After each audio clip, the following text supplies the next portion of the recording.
ایک بڑی پیاری بات کہنے جا رہا ہوں، متوجہ ہیں؟ لے کر جاؤ آج۔ اللہ نے فرمایا کہ شرک کو معاف نہیں کرے گا وہ۔ دیکھو یہاں آیت، ان اللہ لا یغفر ان یشرک بہ ویغفر ما دون ذلک لمن یشاء۔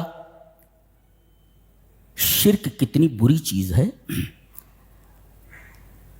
علامہ محمد ابن عبد الوہاب نجدی رحمہ اللہ، ان کی کتاب ہے کتاب التوحید۔ وہ طلبہ کو کتاب التوحید پڑھا رہے تھے، کتاب التوحید ختم ہو گئی۔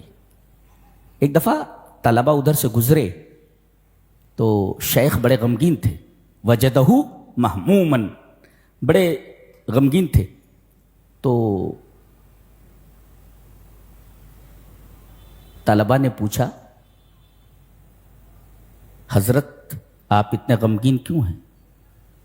کہا کہ میں غمگین اس وجہ سے ہوں، مجھے پتا چلا ہے کہ فلاں شخص نے ایک مرغا غیر اللہ کے نام پر ذبح کر دیا،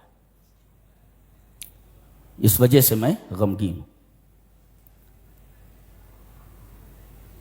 طلبہ نے کہا کہ پتہ لگائیے۔ کہا کہ پتہ لگانے کے لیے آدمی بھیجا ہے میں نے کہ یہ بات صحیح ہے کہ اس نے مرغا غیر اللہ کے نام پر ذبح کیا ہے۔ دوسرے دن ملے، کہا کہ حضرت وہ آپ نے پتہ لگا لیا، وہ اس آدمی نے مرغا غیر اللہ کے نام پہ ذبح کیا تھا؟ بولے نہیں، اس نے غیر اللہ کے نام پر مرغا نہیں ذبح کیا تھا، اپنی ماں کے ساتھ زنا کیا تھا،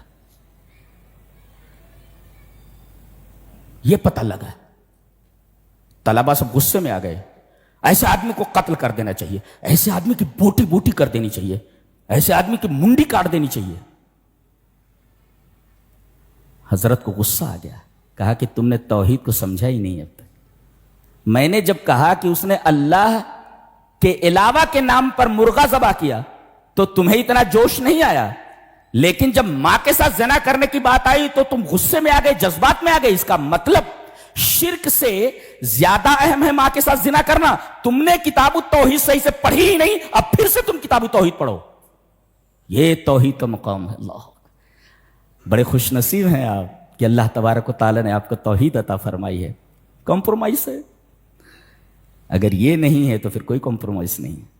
ان اللہ لا یغفر ان یشرک بہ ویغفر ما دون ذلک لمن یشاء ومن یشرک باللہ فقد افترى اثما عظیما۔ یہ توحید ہے۔ اللہ، ماں کے ساتھ زنا کرنے کو بڑا سمجھ رہے تھے، حضرت نے فرمایا کہ تم نے توحید جانا ہی نہیں، تم نے شرک اتنا بڑا گناہ ہے، وہ معاف ہو سکتا ہے، شرک معاف نہیں ہوگا۔ وَيَغْفِرُ مَا دُونَ، شرک کے علاوہ ساری چیزیں، ماں کے ساتھ اگر بھی کیا زنا تو معاف ہو جائے گا، وہ یہ توبہ کرتا ہے تو معاف کر سکتا اللہ۔ کہا نا وَيَغْفِرُ مَا دُونَ ذَلِكَ، لیکن شرک کو معاف نہیں کرے گا۔ تو تم نے شرک کی بات جب آئی کہ اس نے غیر اللہ کے نام پر مرغا ذبح کیا ہے تو تم مزیتم فی طریقکم، چلے گئے، تم کچھ بولے ہی نہیں۔ لیکن جب ماں کے ساتھ زنا کی بات آئی تو تم غصے میں آ گئے۔ اس کا مطلب ماں کے ساتھ زنا کرنا یہ شرک سے کم ہے، شرک سے بڑا ہے، یہ سمجھا؟ اللہ،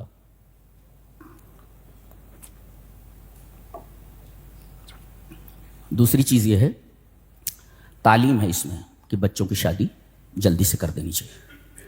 انجینئر بنائے ہیں 30 32 سال بٹھائے ہوئے ہیں، لڑکیوں کو 30 32 سال بٹھائے ہوئے ہیں۔ کہیں کوئی سانحہ ہو جائے تو، حادثہ ہو جائے تو، کم سے کم مسلمانوں کے گھروں میں اس طریقے کی چیز نہیں ہونی چاہیے کہ ان کو بٹھائے رکھا جائے 32 سال۔ بخیلوں کی مذمت کی گئی۔ بخیل کسے کہتے ہیں؟ چمڑی چلی جائے مگر دمڑی نہ جائے، اس کو کہتے ہیں بخیل۔ بخیل کس کو بولتے ہیں؟ چمڑی چلی جائے مگر دمڑی نہ جائے۔ اب یہ وَيَأْمُرُونَ، کیوں؟ اس لیے کہ یہ کسی بھی ترقی کی راہ میں سب سے بڑا روڑا ہے۔ یہ دین کی راہ میں پیسہ نہیں دیتے، دین کو نقصان ہے۔ کسی اچھے کام میں پیسہ نہیں دیتے، اس کا نقصان۔ تو بخیلی یہ خلاف عدل بھی ہے اور ہر نیک کام کی راہ میں روڑا ہے۔ یعنی یہ میجر ہنڈرینس آپ کہہ سکتے ہیں ان دا وے آف اللہ. اللہ تبارک و تعالیٰ کے راستے میں سب سے بڑی رکاوٹ، خطرناک چیز بخل ہے، بخیلی. کہتے ہیں مومن سب کچھ ہو سکتا ہے، چور ہو سکتا ہے، بخیل نہیں ہو سکتا. بولے بخیل نہیں ہو سکتا. وَيَأْمُرُونَ النَّاسَ بِالْبُخْلِ.